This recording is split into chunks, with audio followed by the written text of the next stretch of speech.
Oh, who are you? Oh, Arthur. How are you? Arthur, you won't believe it. The journal belongs to my father. He was here in Bewley. Arthur? Arthur? Hello? Oh, sorry. I'm trying to remember something. What is it? I'm not sure. Something in the woods. It will come back to me. You say your father were in Bewley? Yes, Mildred said that he helped Samuel Bryden excavate Hobbs Barrow 25 years ago. Well, I'll be. Let's talk about it tonight at the plough.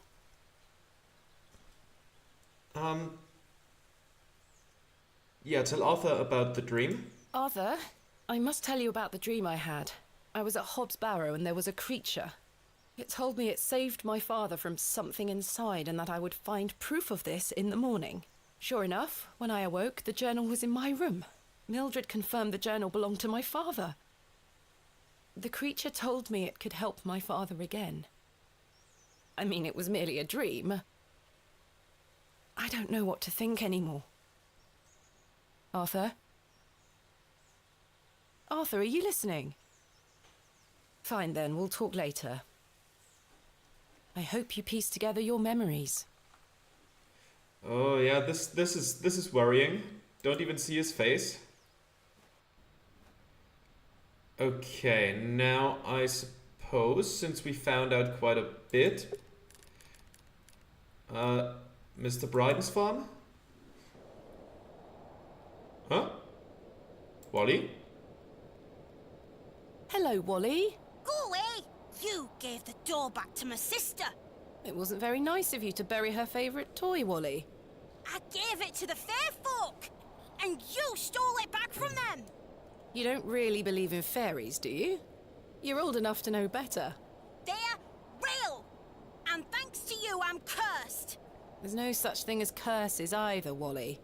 Go away! Can I talk to the crow? No. Let's take a look at the holder. There's some more worms. I shall name you Kenneth II. Just in case we need you. Just worms. I have a worm. I don't need more. Anything This more is about where the I dug up mushrooms? Jane's ragdoll. And Wally has left. Let's continue our journey. Flashback.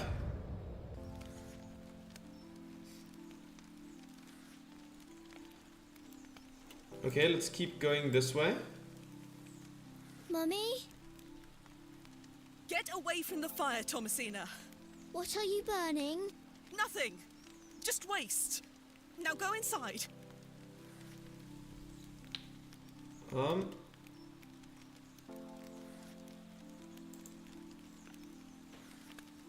What does that page say? Can we read? Abrax. Mummy, what is this? Waste. Burn it. Abrax something. Abraxas? Something like that. Ah, there you are. Let's talk to him real quick. Good day, Mr. Bryden. Miss, I... I'll stop you there. I know what you're going to ask. No, I haven't changed my mind. There'll be no digging here, lass. Mr. Bryden, allow me to explain. There has been an astonishing development this morning. Yes? My father was with your brother during the excavation.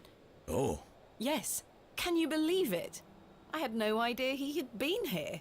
the answer's still no, lass. I saw what happened to poor Samuel. I won't risk the same happening to anyone else. But That's enough now. You can feast your eyes on that hovel to your heart's content, but there'll be no digging. Can I show you the journal? look, Mr. Bryden, my father's journal. It confirms he was with your brother during the excavation of Hobbs Barrow. Ha! Take that away from me. I'll be having none of that. Nothing? What about the stone? What do you make of this stone, Mr. Bryden? It was strapped to my father's journal. Wait a minute. Let me see that. By God. Wait here a moment. I need to get something from inside. Okay. I waited for what felt like an age, and I realized that Mr. Bryden must have been in a great debate with himself, wondering whether or not to share his own piece of the mystery with me. The goat stared at me, seemingly in pity, as I stood there in that rolling fog. Finally, Mr. Bryden emerged. Now then, as far as I know, what I have here is the only thing that Samuel brought back from Barrow. Take a look. Oh. Incredible. C-A-Z. A pear! That's been in my drawer ever since Samuel passed. I suppose it might be important, so I kept it safe. Okay. Those two snakes are Fate is mentioned in the clearly journal. playing a part in your Or arrival, depicted. lass. Please, Mr. Bryden, allow me to excavate Hob's Barrow, a place that is no more than dirt and stone. You're not gonna give up, are you, lass? I'm not. Samuel managed to say one thing about those men that helped him. I think it's time I tell you. Yes? He stuttered out that one of those fellows could barely walk after they got out of there. Tongue-tied too, the man were. My father. You what? My father. He had an accident around 25 years ago that left him bedbound and unable to talk. Aye, could be him. My mother told me it happened in a horse riding accident. Samuel boarded up that barrow for a reason. Something unnatural occurred, I know it. Mr. Bryden, we must rely on our rational faculties to explain any... Promise me you'll be careful. Any sign of trouble, leave without hesitation and we board that accursed place up again. Understood? Wait, you're giving me permission to excavate? Aye. Against me better judgment. I don't have the energy to stop you, lass. Thank you so much. I am grateful. Don't make me regret my decision. Take Samuel's stone. Are you sure? Aye. Give it back to me when you're finished, though. I promise. Thank you. I'll be sure to show you my discoveries, Mr. Bryden. I'd rather you don't. Now then, I've got things to get on with. I don't suppose you can spare any labour to help me with the dig? Don't push your luck, lass. Market's on today. Plenty of able-bodied men about. Ta-ra now. Let's take a And look like there that, first. Oh. I finally had permission to excavate Hob's Barrow. As exciting as that was, I was distracted by what Mr. Bryden said of his brother's associate. There was no doubt in my mind that father was the stricken man he spoke of. You told me he was crippled after coming off his horse. Why did you lie to me? To protect me? To stop me from following in his footsteps? You failed. And so did Charles Bryden. He should have said no. He should have never given me that stone. Yeah, things are not gonna go well. But... something will happen here. Otherwise it wouldn't be a story. Trowel? In good time. Okay, go back to the market and then, Finally, we shall excavate okay, tomorrow. tomorrow, But okay. first, I need to find some workmen to assist me. Okay, let's do that then. At the market. Just wanted to see if we could take a look first before we do that, but no. Let's go to Bewley Village Square. People still setting up.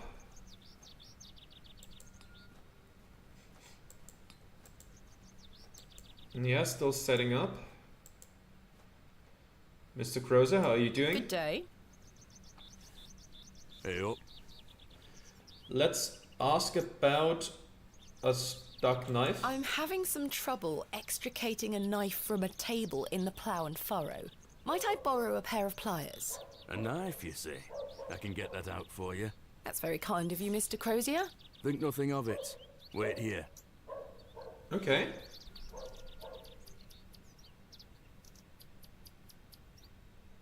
That were a struggle. Here you are. Thank you so much. Let's ask about folklore. Are you familiar with any local folklore? Oh, aye. The old cobbler used to tell me some right stories. Swore he sold a pair of boots to a goblin when he were a young man. A goblin, you say? I take it this cobbler was a regular at the Plough and Furrow? Never drank a day in his life. Sober as a judge. Have you been to the Devil's Toe? Yes, I'm familiar with the cairn.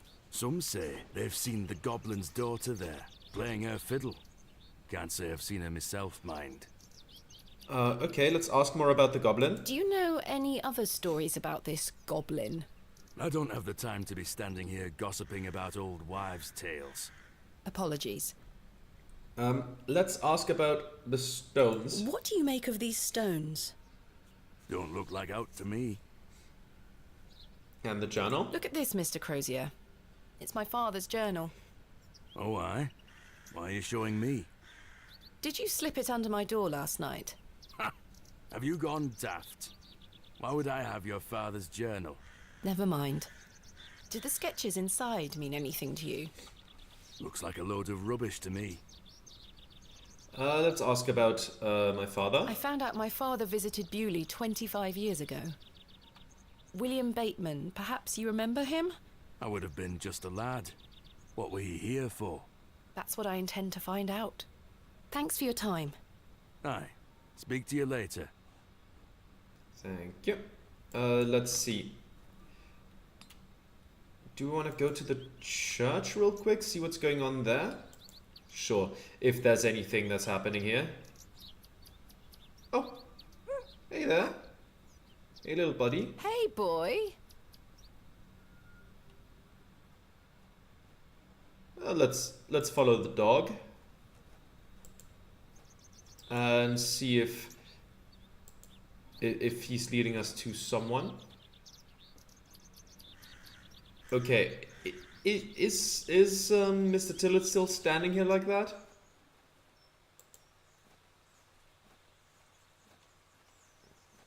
No Mr. Tillett to be found. I'm afraid he might be dead. That's the problem. Let's go down here. Oh, there's the dog.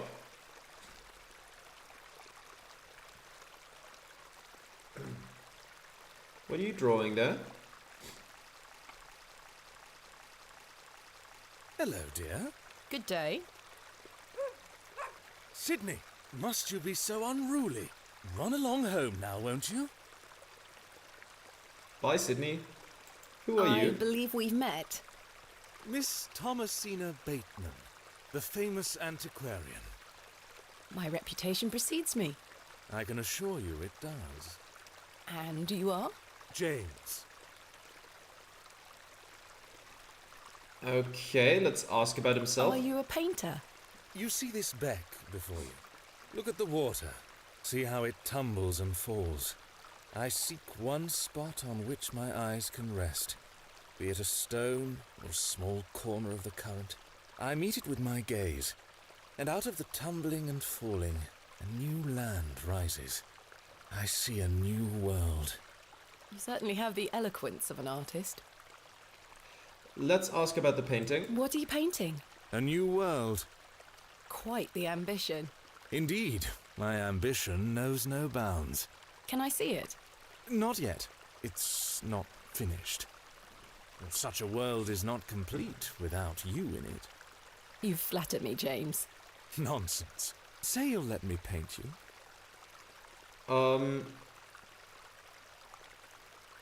Sure. Why not? Magnificent. You shall be the shining star of my new world. I don't really have the time now, though. Perhaps later? Don't fret, my dear. When the time comes, I shall call on thee. Capital. It's ominous, somewhat. Let's talk about the dog. Was that your dog? Yes, his name is Sydney. Quite the excitable pup. Don't mind his bark. The little fellow wouldn't hurt a fly. Okay, what do you know about Lord Panswick? What do you know of Lord Panswick? A fine gentleman. Now that is someone who commands respect. Do you know him personally? No, I don't think anyone can really claim that. But what a tiring subject. Shall we discuss something a little more exciting? How about Leonard's shoulder? Is that more exciting? Do you know Leonard's shoulder? A man of Bewley? Yes. I care not for the men of Bewley. Only for the visitors. Okay, how about the stone? What do you make of this stone? It looks antique. You might want to keep a hold of it. Have you heard of Hobbs Barrow? Do you know of Hobbs Barrow?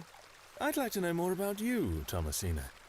What time do you like to rise in the morning? How do you like your tea? What makes you happy?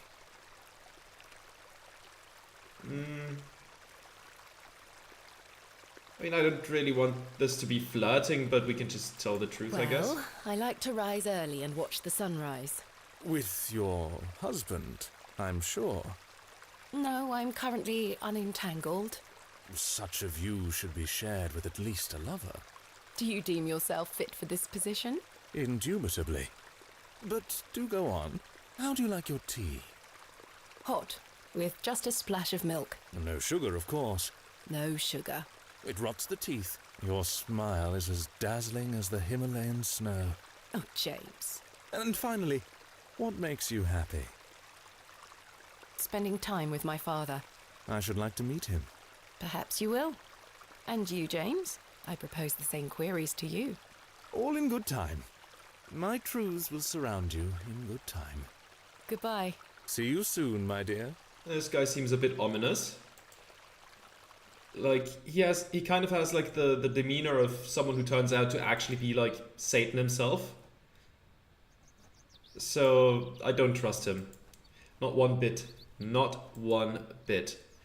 Might all be, you know, kind of a red herring situation, of course. Oh, hello there. Hello. And she's run off. Let's follow. Oh, Excuse me, sir. Yes? Did you see a young girl with blonde hair pass by here? No, lass. There you are. Are you Thomasina Bateman? are you Leonard's shoulder?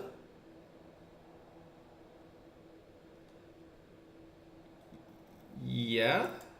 That's my name. How marvellous. It's me, Leonard Shoulder. Heavens! I'd given up on finding you. Please take a seat, Miss Bateman. We have much to discuss. Okay, let's see. Let's see what you have to discuss with me.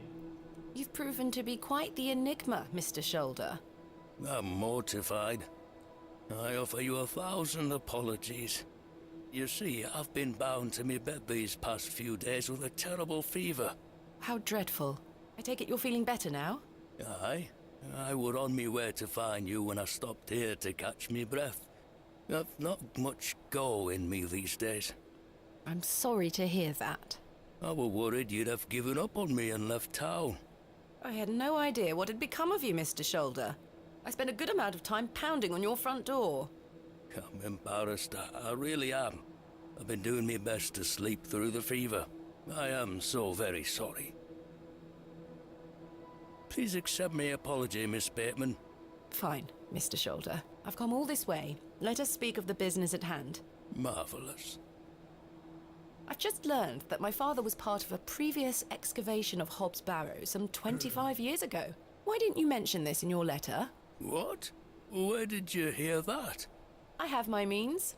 I swear, Miss Bateman, I had no idea. I take it you will also deny delivering me my father's journal? I'm confused. What journal? My father's journal was slipped under my door at the Plough and Furrow. It wasn't you who did this. I've been bound to me bed, lass. What an extraordinary coincidence. You are following in your father's footsteps. It would seem so, Mr. Shoulder. Okay, let's talk about his letters. Why did you invite me to excavate Hobbs Barrow? I've always been curious about the colourful folklore surrounding the place. My father told me all sorts of stories about it when I were a wee fellow. Stories that some folk around here take a little too seriously, especially after those lads entered the Barrow a while back. Anything more? How did you know about me? I saw your interview in the Bakewell Times. A young lady traveling about the land, digging up barrows. Perfect for the job. More But information? why do you wish to excavate the barrow? I want to see what those lads found in there. My curiosity has grown over the years. Now it is time for the mystery to be solved. I must say I am rather eager to find out what's in there myself. Okay, let's ask about the previous What excavation. can you tell me about the previous excavation of Hob's Barrow? Oh, it were 25 years ago, or thereabout. Back then, Bewley were undergoing a period of great strife.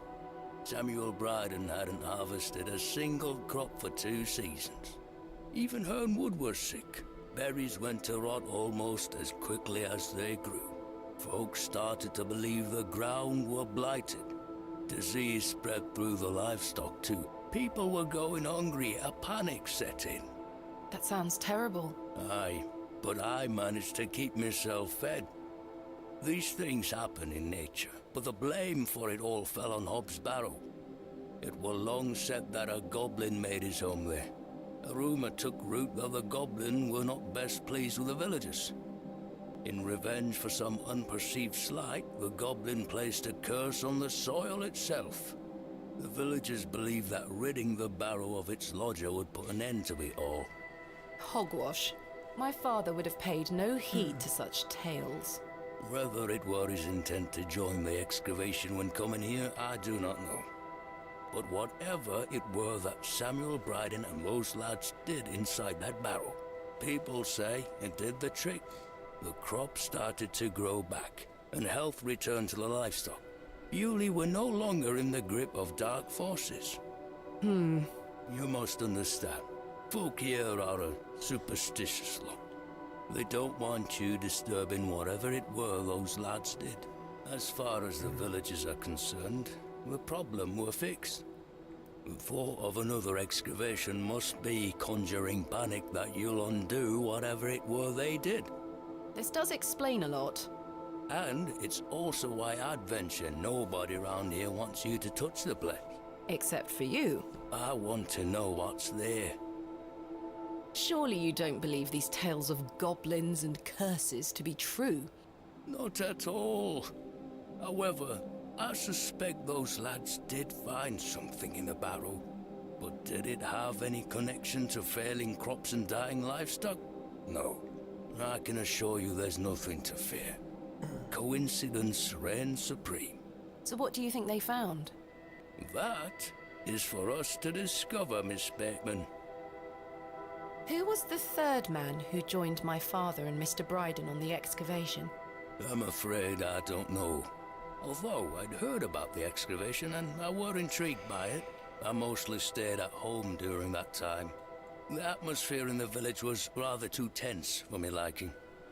And besides, the excavation were undertaken with an air of mystery about it.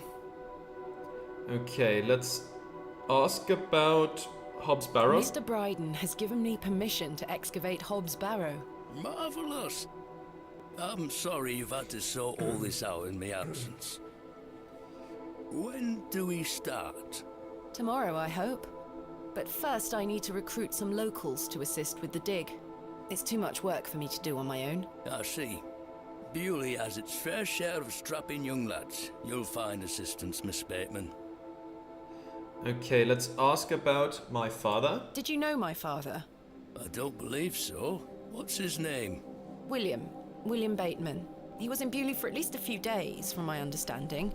I'm sorry, lass. The name doesn't ring a bell. Are you sure you had no idea of my father's involvement in the previous excavation? I'm quite sure. A most fascinating coincidence, but nothing more than that. I'm starting to wonder if it's more than mere coincidence, Mr. Shoulder. Miss Bateman, I did not take you for a credulous individual. I'm none of the sort. Do you know anything about the folklore? Tell me more of this folklore you mention. It is said that Hob's Barrow is home to a goblin. Everyone in Bewley has some version or another of this story. But the version my father told me as a child described the barrow as a thin place, The goblin were deemed to be the guardian of this so-called thin place.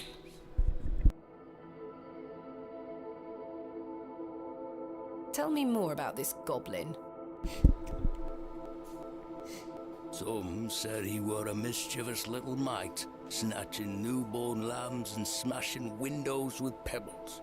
Others said he were friendly, there to lend a helping hand in times of strife. The latter of which makes it all the more surprising as to why the previous excavation took place. My father's stories put the goblin in the mischievous category. Saxnot, he called the creature. I recall one such anecdote, that Saxnot entered Bewley and ordered a pair of boots to be made by the cobbler.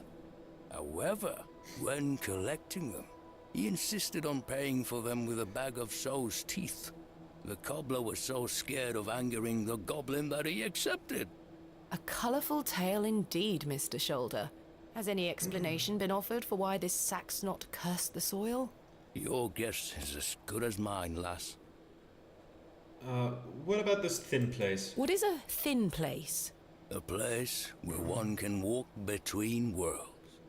Where the flesh meets the spirit world. Just superstition, of course, as you well know.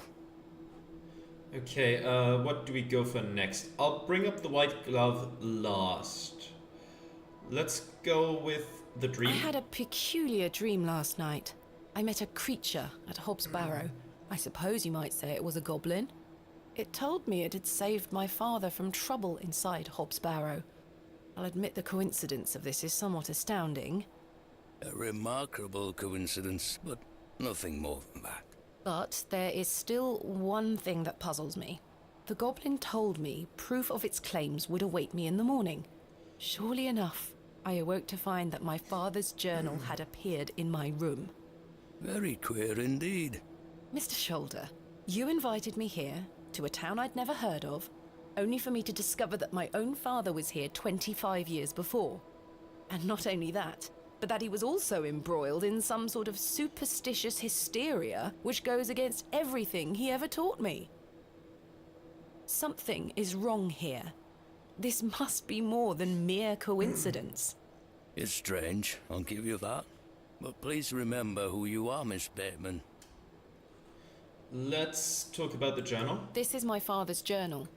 Incredible. Can I look inside? You may. Look at these drawings. Wonder what it all means. You and I both. It all feels very out of character for my father.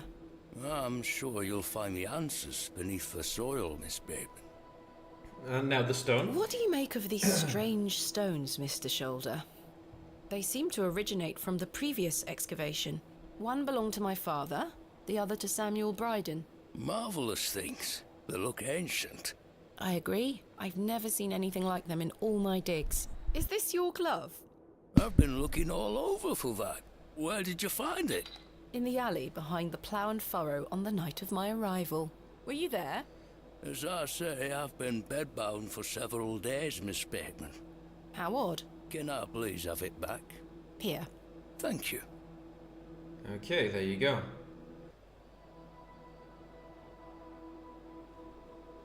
We're peas of the same pod, Miss Bateman.